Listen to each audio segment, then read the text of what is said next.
ani ñi ko doon laajte Wally neexul Siobati ñëwati na dalay jaayaat ñaari multiprise Legrand yu mag ba noppi may la benn Ingelect bu ndaw waaw jaay la ba noppi may la lii ci njëg yu xewale lii ci yëf yu baax yi ci marque yu raar Siobati daal mooy première quincaillerie bi nga xamante ne nii moom mooy jaay ci réseaux sociaux moom mooy jaay ci internet boo ñu bëggee woo ak ñuy woo ci 78 457 96 92 78 457 96 92 wala sax nga visiter suñu site internet www.siobati.com.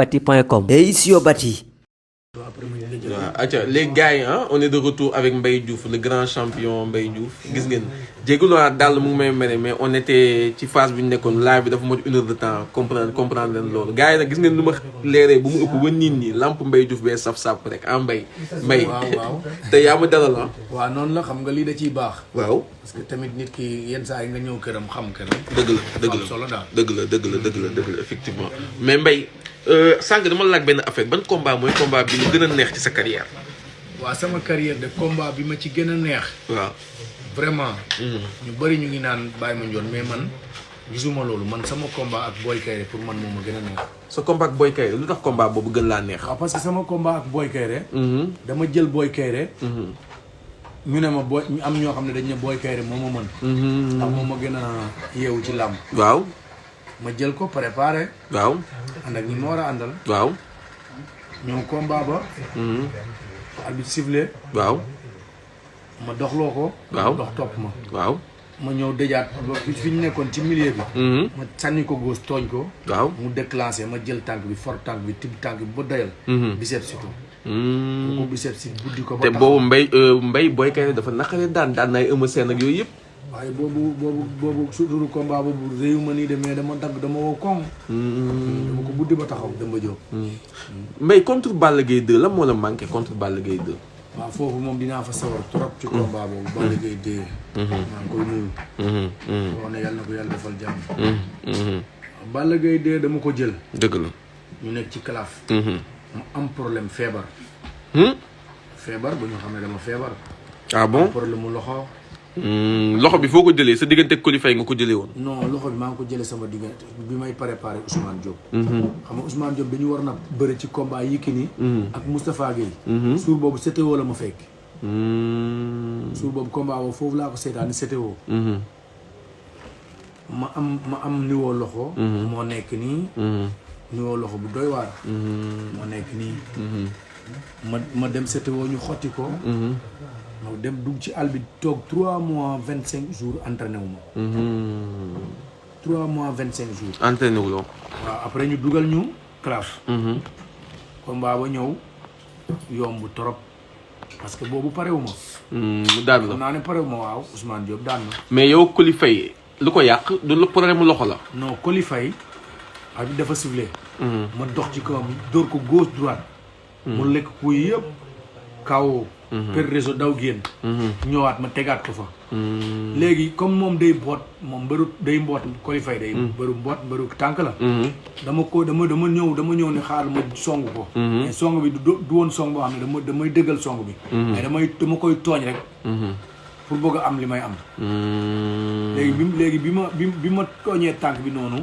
mu déclenché teg mboot rek ma yónni sama loxo ci suuf. léegi bi ma yónnee sama loxo ci suuf après ci laa am problème baaraam. kon même est-ce que même loxo bi la du ci même loxo bi. non du ci man loxo boobu bii la woon. léegi ma yónni sama loxo ci ngemb li.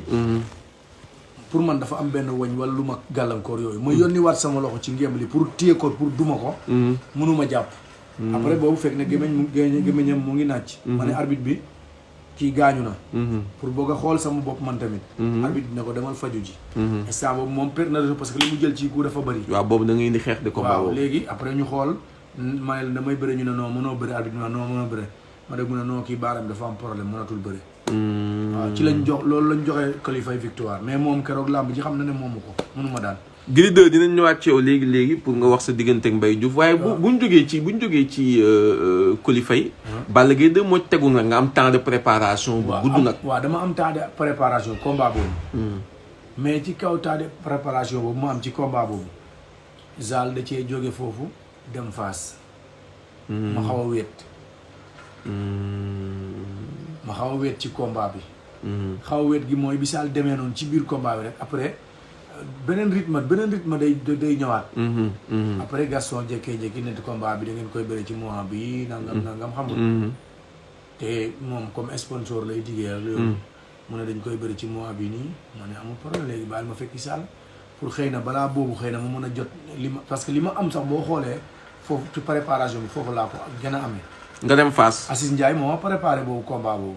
Aziz Ndiaye mel na. waaw nu mu la préparé we waaw parce que moom mu nga woon làmb ja. Aziz Ndiaye mu nga woon làmb ja. moo la préparé mystiquement wala financièrement wala. waaw parce que lu ñu soxla moom mooy gën a xaalisam joxe. parce que man Aziz dañoo yàgg xamante nag. combat boobu noonu bu mu desee ñaata fan nga dem Fass. waaw bi mu desee ay presque yaakaar naa 1 mois la daal. wala 25 jours. nga dem Fass. waaw bëgg a def entraînement intense. waaw te xam nga du fi xëj daal. Fass lu ñu la conseillé bi ngay bëri ak Balla Gaye. waaw Fass xam nga ñoom bu ñu la yoree ci làmb. dañ la naan bëreel. bu ñu xamee ne yow da nga mën a bëre bu ñu préparé la. dañ la naan bëreel. waaw nga ñëw ca làmb ji nag bëriwoo xeexoo. jël bi yomb lool lu tax. parce que làmb ji la fa xew dafa am solo la fa xew dafa doy waar. parce que làmb ji ci biir làmb ji. Thierno Gueye mi nga xamante ne moom mooy sottil moom Balla da koo jam. Thierno Diop waaw. Balla daf ko jam. ah non mais loolu gars yi nee nañ xeex la cafouillage la woon. non du xeex du loo xam ne damay waxantu. man du ma waxantu yo tamit dañu ñëw ci suñu cummikaay Balla bi mu wàccee oto bi direct la def suñu cummikaay. direct la def.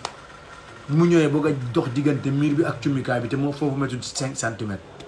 gars yi ne ko doo fi jaar ndax yaa ngi may dégg. bu baax mu xataraayu gars yi ne ko doo fi jaar yaa ngi dégg. après ci la xàccee béjjin bi gars yi arrière. après mu Thierno Diop kii risque mu xotti jam ko xotti.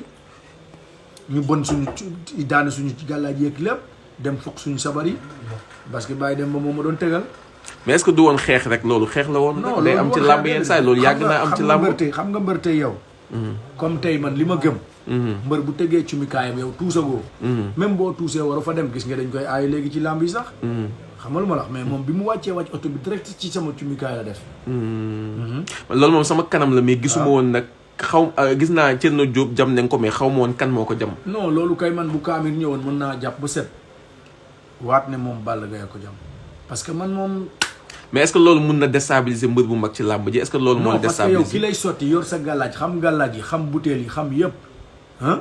moom boo fekkee ñu tëral ko nii sappoor tëral ko nii dara ji sotti mais sa waay kooku yow waxuma la dara sax mais yow da ngay yéemu ci sax ne lii mun nu mu demee nii. moo tax jëli ba yomb. ba pare Balla albateeku ñëwaat ci suñu cumikaay wax la mu fa wax. waaye nag waa Fass ana ngeen woon làmb jooju xanaa nag loolu yàgg na ci làmb nag. waaye ñu ngi fa woon sax dañu seetaan.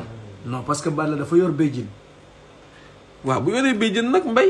ànd ak ñoom Elton niñ bëgg a forcer cumikaay bi keroog gars yi xëy na ñoom sax mais xam nga lu la bët rek yaa ma gën a xam. ah boobu Fass amoon na ay gaynde nag ana gaynde Fass yi ñuy tàmm ëmb mbëgg. non ay Ousa ay Balla Diouf ak yooyu. est-ce que ma wax la benn affaire. ba ma nekkee Fass ba tey mosumay bëre benn magu Fass tardé ñëppay ñëw. mais loolu sax du mbagu Fass yee koy faj loolu xale yi ñoo koy faj. non xam naa ñëpp Balla Diouf ak Ousa man ak ñoom ñoo àndoon. dañ def tour Demba Diop def nii di wér Balla Diouf sax moom ma ne am na cumikaay ba lu fa xew ak Ousa ñu daw ba Ousa sax ñëw na waxanteeg Balla Gaye ñu taxaw nii Ousa naa ko sama rak yow da nga réew affaire yooyu xam nga Ousa du bàyyi. après moom mu dem. ñëwaat lépp CNG mu ngi fa. dañu seetaan. ah waaw dañu seetaan kay parce que combat bi noonu ñoom loolu noonu bu doon beneen bëre ko def day am problème. loolu daal nga jàpp ni moo waral nga déstabiliser wu ci combat bi daal mbay. waaw comme tey jii yow. maanaam. soo préparé sa combat ak ñi nga war a àndal. tey jii yow ñu ne ma yow yaa xam butéel yi yaa yore butéel yi ñun ñoo ko lijjanti ji woon indi. ñu ne la ci affaire lii kii moo yore lale. yow li nga yore. xam nga da nga ko war a teg ci temps. mais léegi bu ñu ñëwee yow fekk yow maanaam mënatoo ko luy problème bi. waaw mais xam nga peut-être sax loolu jam bi lañ ciy déplorer jam bi amu ci place mais yëfu bandi yàgg naa am ci làmb. làmb Balla Diouf jël naa ko fi keroog Bombardier préparé làmbam bay waaj a sëgg Gris Bordeaux Balla Diouf ñëw këf gàllaaju Bombardier sama kanam la. waaw léegi nag. yow Balla Gaye yëfu bandi la leen jaay kan moo daan après. waaw mais Balla Gaye tamit yëfu bandi la leen jaay rek. kan moo daanoon combat boobu après. Gris Bordeaux daan. lan la tax dafa kefoon galaaju Bombardier. waaw fas gi mu yore woon. waaw mooy fas gi Bombardier doon takk ci bopp bi. waaw mais li ngeen doon def rek lan leen def di bi yoon da ngeen doon nappee Balla Gaye ñëw napp leen dugg seen cumukaay ñaari yoon jaxase leen. mais loolu ak lambu ñoo ànd. jam bi rek lañ ciy déplorer mais waaw. lambu léegi dafa nekk loo xamante nii noble la. même période ba ngeen bëree de. Gris Bordeaux Bombardier même période que Balla Gaye 2 yow Balla Gaye 2 la rek. non non ñun 2009 lañ bëree. waaw Gris Bordeaux Bombardier ban année la 2006. waaw ok waaw. léegi ak combat ba yomb lool. non yow Balla Gaye bëri woo leen 2009 de. 2009 la. combat ba Balla Gaye. yow Balla Gaye 2. si Balla Gaye 2 bi ñu doon bëree. non il faut ñu at bi c'est important. waaw kalaafu 2006. waaw. ngeen waroon bëri woo leen ngeen bëri suma juumul 2006 wala 2007. non 2007 bi dama cee blessé. non Balla Gaye 2009 ci la bëri ay Eumeu Sène. 2009 ci la bëri Eumeu Sène. non 2010. ah. ak Eumeu Sène 2010. non mook Eumeu Sène. non mook Eumeu Sène 2009 le février 2009 8 février 2009. 2009. waaw boobu la bëreeg Eumeu Sène. la bëreeg Eumeu Sène jour boobu la Balla Diouf bëreeg Modou Lo. 8 février 2009 waaw léegi yow 2007 su ma 2007. non kon non attends bu fekkee ni kon 2008 bi lay doon. parce que boobu man fi ma dëkkoon na leen muy Rinov. waaw. fële la Ri 13 la ma fekk. combat boobu. Ri 13. ngeen bëri 2008. wala waaw ok léegi nag combat boobu jël bi mel na mu mel daal. waaw parce que boobu Balla moo ma gën a pare. man dama dugg ci kalaaf bi rek am ay gàllankoor. dama ne dagaj ci kalaaf bi rek am ay gàllankoor. xam nga tamit mbër li gën a dangereux bu ñu la nee yow kii moo fi dàq bëre. mais gars yi bu ñu jógee yow doo doy. ku nekk day jóg bu départ dem ci sëriñ dinaan diw daal. moom laa bokkal kii mais dafa garaaw. waaw faaw nga wàññi vitesse beeg. xam nga.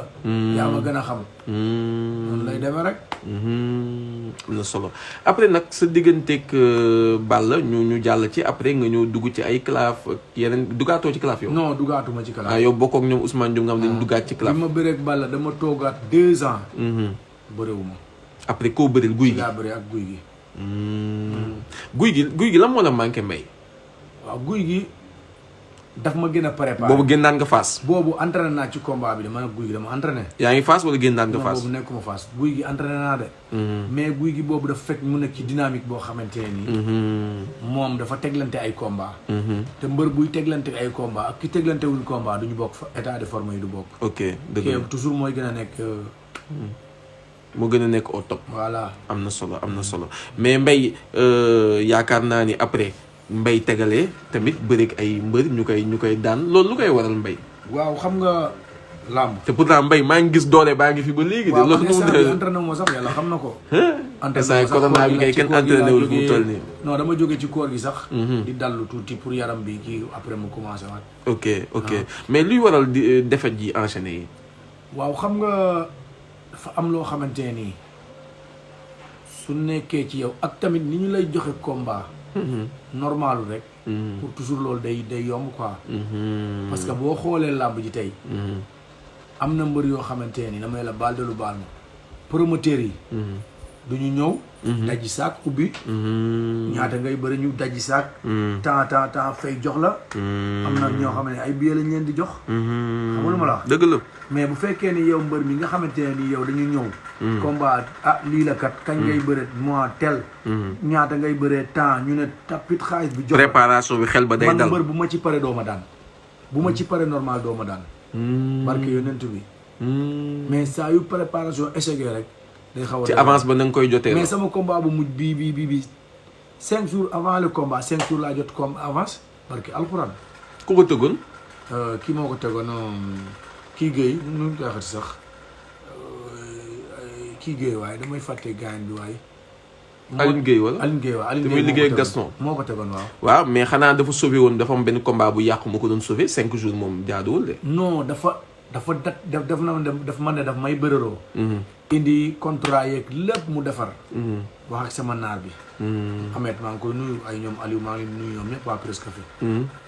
léegi bu ñu waxtaanee ba pare moom mu ne day dem après nag ma ne ko grand mu ne ma ne ko man fekkee bëgg may bëri la jox ma avance mu ne ma avance bi moom amul problème léegi dégg may booleeg sañ naar yi pour ñu defal ma sponsor amul problème ma boole ko ñoom waa Tampico xam nga lu ma la wax après bi mu demee noonu nag ñuy dem di dem xam nga ma ne ko mais grand jox ma avance parce que man yow mënoo ne damay bëri ba pare te doo ma jox avance après 5 jours yi sax ñëw bi mu ñëwee dama ko ne bëreetuma après gars yi ne la jël ko rek garaaw gars yi ne ma garaaw xam nga te boobu tamit xam naa ne man yaa ngi ci forme quoi waaw mais booy boobu sax moom bu ma daanee sax man maa fooyee combat bi rek mais barki alxuraani karim boo ñu géewaloon ci tefes gii ñuy contact du am benn sax wallaahi booy est-ce que newul di la dégg booy war naa ko dugal même bu ma déggee sax ñemewaat nga ko tollanteeg moom xam na ne bokkuñu sax ma ak moom te moom man fi ma toll géej a bëri nii ak moom li mu doon bëri nii xam na ne bokkuñu sax laaj xam na la mu fa fekk bëri nañu 11 minutes baax na noonu la demee quoi mais man ku ma ci préparé régulièrement soo ñëwee di nga xam ne am nga combat am na solo mais Mbaye ban défaite moo la gën a naqari ci sa carrière waaw xam nga làmb moom di nga am combat bu nekk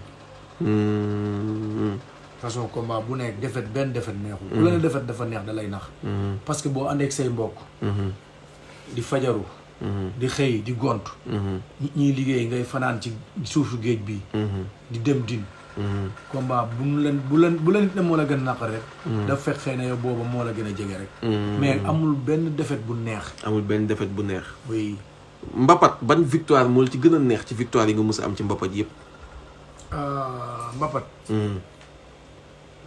mbapat xam nga man nag li ma mbapat Paate Balde wala Kanci Boy Yaraax Doro Sall daan naa ko fekk naa ko Géejawaay Omar moo sama grand Omar moo tegoon combat bi ma fekk ko koñam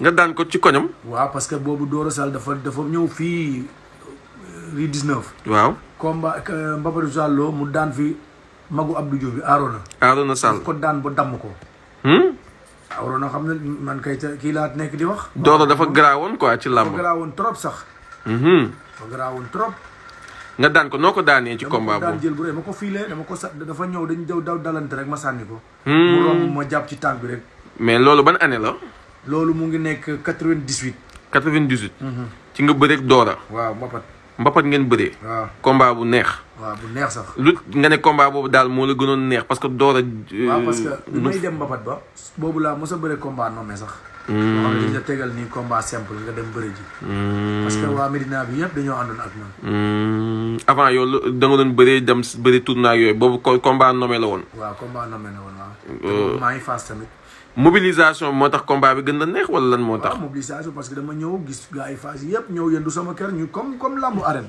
yëndu sama kër ñu togg ñu aññi tegu feccu jël kaar yi aca dëgg la combat boobu amoon naa image yi sax mais malheureusement moom laay seet nii gisuma ko waaye ma bàyyi la ak tamit sa benn rak bi nga xamante ne wax bàyyi la ngeen yeggali xaaral ma dugalaat ko et gars yi ngi réclamé Dieng 81 maa ngi lire commentaire non Dieng dinaa ko dugalaat xam nga Dieng 81 des fois day déconné moom mais dinaa ko dugalaat incha allah moom ci ñun la bokk mais des fois commentaire day déconné boo waxee rek mu ne la bëgg xanaa man la ngay gis waaw mais Maodo tey sa connexion bi dafa xaw a doy waar nag de tey nu mu demee noonu waaw ma ne tey sa connexion dafa doy waar nu mu demee noonu non wala ci yow la rek non sànq kat non bul tax Lac Rose tooñ la rek nangul rek garaawul non Lac Rose moom yooyu quoi mais nuyul sa grand voilà maa ngi lay ziar booy dafa mel ni lu reer bu neex nga reer tey de nii nga ràccee nii non woon ginaar la heure kii bi moo jot rek waaw mais lépp jaam naka waar nag non maa ngi sant bu baax a baax di kontaan trop pour gis la waaw maa ngi fi pourtant maa ngi fi de yow war nañu gisee bu baax ñu ngi bëggee trop non yow ñoo far maa ak yow ba Maodo sa connexion bi doy na waar Maodo connexion baa ngi tëb. am nga ko fi.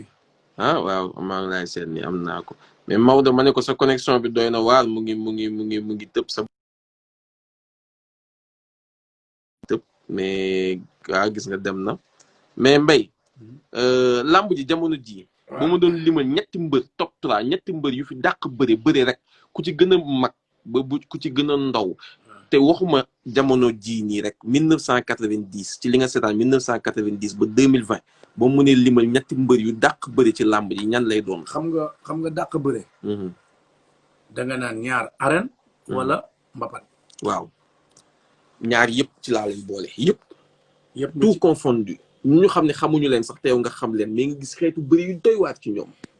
dégg naa fi ay Tafa Gueye dégg naa fi Tidiane Faye dégg naa fi Modou Lo dégg naa fi Balla Gaye dégg naa fi Zallo dégg naa fi Rock Mbalax xam nga ñëpp 90 ba 2020 ñetti mbër yu gën a tàng ci sa kanam yow. ci bëre fii. waaw troisième bi ngay commencé. waaw fii li ma la waxoon keroog rek dama la ne depuis may seetaan lamb ba léegi ba tey jii ku mel ni Zallo gisuma ko. mooy premier kon. kuy deuxième. waaw deuxième tamit Moustapha Gueye. ku mel ni moom tamit amul.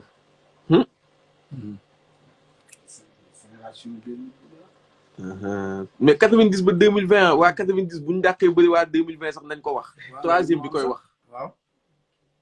troisième bi kan la. troisième bi. waaw Eumeu Sène tamit gisuma ko dàq bëri. kon yow sa top 3 moom mooy Zallo Tafa Gueye Eumeu Sène. waaw Zallo Tafa Gueye Eumeu Sène daal ñoo dàq bëri 90 ba 2020. ah ci li ma gis man. Balla Gaye 2 Modou Lo ñoo ñaar ñëpp Eumeu Sène na leen dàq bëri. non xam nga yow da nga ma laaj. waaw non. man li ma xam ak li ma gis laay wax. non am na ku fi dugg ne Pape Modou Lo moo ko dàqal bëri ñooñu ñëpp ku ci nekk ci gis-gis-gam léegi yow ci sa gis-gis boobu dama bëgg nga expliquer ma lu tax nga jàpp ni Eumeu Sène moo dàq bëri Modou Lo moo dàq bëri Balla Gaye débat làmb la ñuy wax rek. débat amateur moom ngay gis benn seul mbër boo xamante nii. day jël ku ba pare nekk ci làmb ji. mais bu ku amatee bëri amatul technicité la ñuy wax technicité waxuñu. waaw parce que bëre. bu ñuy wax bëre. maanaam nga jël ku ba pare nekk ci làmb ji tamit loolu bërekat moo koy def. non kon xaaral ma defaraat question bi mooy tey jii mbër bi nga xamante ne day génnee xeetu clé yoo xamante ne wala tey jii ñaari mbër yu ñu jàppante. nga gis ci xeetu bëri boo xamante ne bu sew bëri bu sew bi nga ne kii am na bëri bu sew kii mën na bëri. est-ce que dégg nga fi may waxee bu baax a baax. waxeewu ma la nit ku am doole kuy dal maanaam xarañ ci xeetu technique. ku am salañ ci bëre wala salañ yu doy waar. waaw Modou Lo dafa am salañ ci bëre. torop sax. dafa am salañ ci bëre. mais Eumeu Sène ko ëpp salañ. waaw moo ko Eumeu Sène dañoo bokkul nu ñuy bëree. bokkuñu nu ñuy bëree parce que Eumeu Sène day bëre ci yaram. xam naa li nga wax bu baax a baax. doonaa technicité mais top 3 technique bi yow da ngay maintenir Zallo Tafa Gueye Eumeu Sène. waaw su ma nee par exemple tey jii fu may waxee mooy comme Tafa Gueye da ngay mun ne lu tax ñu koy boole foofu nga ne da ngay indi Tafa Gueye Lac de Guiers nga ne da ngay indi Tafa Gueye Mame Ndiambane nga ne da ngay indi Tafa Gueye Baboy indi Tafa Gueye Khadim Ndiaye ñeent yooyu yëpp ay chef d'œuvre la. Zallo nga ne peut-être da ngay indi Zallo Mohamed Ali. mais boo indee Zallo Mohamed Ali ba pare après yan bëre Zallo yan combat Zallo ngay indi yu tax nga bëgg ko teg ci premier. Zal bu léegi kon ma wax la li nga xamante ni moom laa gëm. waaw lamb ji ba mu daj 90 ba léegi ku mel ni Zallo amu fi. wax ma yan bëri la bëri yu doy waar yi nga teg sa bët. xam nga Zal. dafa nekk mbër boo xamante ne nii. man. daf ma demoon ba daf ma yéem. parce que dama ko xam. seetaan ko. Zal dafa gaaw. Zal bu la jàppee doo bëre. Zal doo ñëw ci kaw moom mooy ñëw sa kaw. te du ngeen bëre 2 minutes. loolu wax ma ko ci ñeneen ñi nag kan moo fi mel noonu. Zal Yékini yow seetaan nga ko. seetaan naa ko télé. naa ko seetaan. moo ko Yaa Musaar tamit télé laa ko seetaan. Zallo Yaa Musaar. mu si drapeau chef de l'état mu dem ci luur bindu la si jël ñaar yëpp. tey gëm nga ni mbëri yëpp ñu toll seen digg ndënd. mbëri yëpp Sénégal ñu toll seen digg ndënd ku ci nekk am sa doole. ñu géewal ñëpp géej amul gàllaaj amul dara kuy nekk champion. Mbapat ñu sumeeku. def mbapat waaw Eumeu Sène. mbër yu bàyyeeg yuy bëreeg ñëpp déggoo ma xanaa tey jii boo leen géewaloon ku nekk entraîné préparé 3 mois yu wow koŋ ba ñu pare ñoom ñëpp nga xam ne léegi galaaj amul dara amul qualification kese la ñuy bëree. amul ngemb. amul dara nga xam ne bëri ci yaram la coup de filage lonku tànk xar geppen dóor njin lonk boti song nga xam ne yooyu moo fa am fàqat deb col lall yooyu moo fa am. kon kay Eumeu Sène dàq bëri ci monde bi. en tout cas daal moom xam naa ne bu fekkoon loolu am na moom. waaw moom xam naa ne dina finaalu moom. kon daal tey ji jàpp nga ni Eumeu Sène daal naanaan la naanaa ñi la. xanaa seetaanoo Eumeu Sène ak Modou Lo nag. waaw mais tamit loolu tamit daf ñuy xaw a jaaxal loolu yëpp am ci pare Modou Lo daan ko. waaw xam nga combat day demee noonu combat day demee boo xamante ni ki daq a joxe. day mujj ñàkk. ok parce que di nga joxe ba yow dootoo am loo joxe. ci koofur. léegi nag da ngay xel di lase. kee nag doog a commencé. ok léegi yow bëri caleçon nga mu wax ci biir géej ak yu mel léegi bu doon arène ñu ne gàllaaj ñu ne doole ñu ne bëri ñu ne préparation mbër yëpp nekk 100% maanaam tey sa am sa 100% gàllaaj am sa 100% doole am sa 100% bëri am sa 100% forme am sa 100% xeex lépp nga am ko yow nga war a ngemb benn mbër mu war a bëri ñëpp kan ngay ngemb 90 ba 2020. 90 ba 2020 xam nga ñoom ñetti mbër yi ma lay wax nii. dañu xaw a doy waar muy Modou Lo Lac de Guiers moom ngay gis. waaw saa yu ko ngembee. mën na ñàkk a daan mais doo ko daan. nga ni ma. mën na waaw ata tamit ak kale Boy Niang 2 fàtte naa ko ak Ama da ngay dugal Boy Niang 2 dugal Ama. mais fooy bàyyi yëkki nekk yooyu noonu. waaw Yaxya Diop ci la bokk. non benn mbër laa bëgg nga limal ma yow koy ngemb. borom baasul koy ngemb koo xamante ne yow sa xel day dal boo ko yóbbee ca làmb ja benn mbër 90 ba 2020. yow moom waxaale wu ma ne xam naa ni yow moom lépp bu motoon sa bopp ngay ngemb. waaw loolu waxaale wu ma ko. léegi mais dama ne la keneen. waaw xam nga tamit booy laax jëmale sa bopp sax. waaw gars yi dañ naan gis nga ko boppam la kii. xam naa ne loolu bu baax a baax xam nga tey question bi may posé nii musuma moo ko. tax ma gën a ci sama bopp mais Balla Gaye. waaw Eumeu Sène. waaw Modou Lo. xam nga ñett ñooñu la ñoo fi dàq bëre. waaw mais amul kenn ci ñoom ku ma mën a jàngal bëre. te am naa ci ñu ma mën am na ñu ma mën a jox ay clé ci ñoom.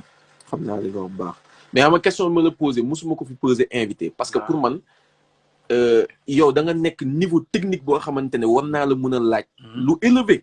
war naa la mën a laaj lu kawe. parce que da nga nekk maanaam buñ doon naka laa ko mën na wax bu ma doon dalal fii ay élèves. tey professeur agrégé laa dalal bu ma doon ëmb mbër ci ñoom pour yóbbu ko làmb. waaw mbër yëpp man mën a tournoi nga xam ne man maa koy ëmb yóbbu ko làmb. waaw préparé ko. waaw yóbbu ko làmb. Balla Gaye laay jël. lu tax. parce que Balla Gaye dafa mën a bëre. Balla Gaye yëgul fuy metti ci làmb. maanaam du am pression ci làmb. te balaa muy gën a ñàkk pression sax. làmb ju doon làmb ju bés bu rëy. da ngay dem ba sax yow bu fekkee ni xamoo làmb wala yow tamit yàggoo ànd ak mbër ci làmb. da nga naan kii dafa dof. xool nga ko contre Tyson. dafa yéeg ci podium bi di fecc. ñuy woy muy fecc. ci bëre ku mel ni Tyson jamono boobu. du am pression ci làmb moom non pression te neewul doole. te it mën na bés mën na bëre. ok léegi mu bëgg nga expliquer ma benn affaire. nee nga ma bu ñoom ñëpp buñ nekkoon géej amul gàllaaj amul dara si meeku Eumeu Sène daan leen ñoom ñëpp. moom war dina finaalu.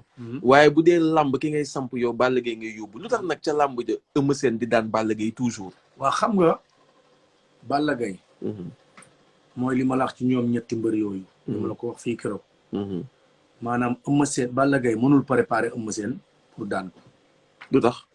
waaw parce que saa yuy bëreeg Eumeu Sène day am xeen bu nekk digganteem ak Eumeu Sène. te mbër saa yoo ko xeenee doo ko daan. moom tamit saa yu bëreeg Modou Lo. la même chose. Modou Lo tamit saa yu bëreeg Balla Gaye. la même chose. ñetti mbër yooyu amul ku ci mën a pressé morom normal. tout le temps dafa am kenn kuy am ascendant bi ci keneen. waaw da koy bëre waale sax moom lay bëre parce que Eumeu Sène ni mu bëreeg Modou Lo bii passé baaxul. Modou Lo ni mu bëreeg Balla Gaye bii passé baaxul. Balla Gaye ni mu bëreeg ñaari combat mi yëpp ak Eumeu Sène dara baaxu ci. te loolu yëpp loolu moo koy indi. dëgg la am na solo. L'épidémie à coronavirus touche plusieurs pays dont le Sénégal. Le ministère de la Santé et de l'Action sociale invite toute la population à continuer à respecter les mesures d'hygiène individuelles et collectives, se laver les mains régulièrement avec de l'eau et du savon ou utiliser une solution hydroalcoolique. Éviter de toucher les yeux, le nez, la bouche, utiliser un mouchoir pour tousser, éternuer ou se moucher, puis jeter le mouchoir dans une poubelle, ou bien tousser ou éternuer dans le creux du coude. Éviter les grands rassemblements, les accolades et de se serrer la main. Pour plus d'informations, appelez gratuitement au 800 00 50 50. Ensemble, nous vaincrons le coronavirus.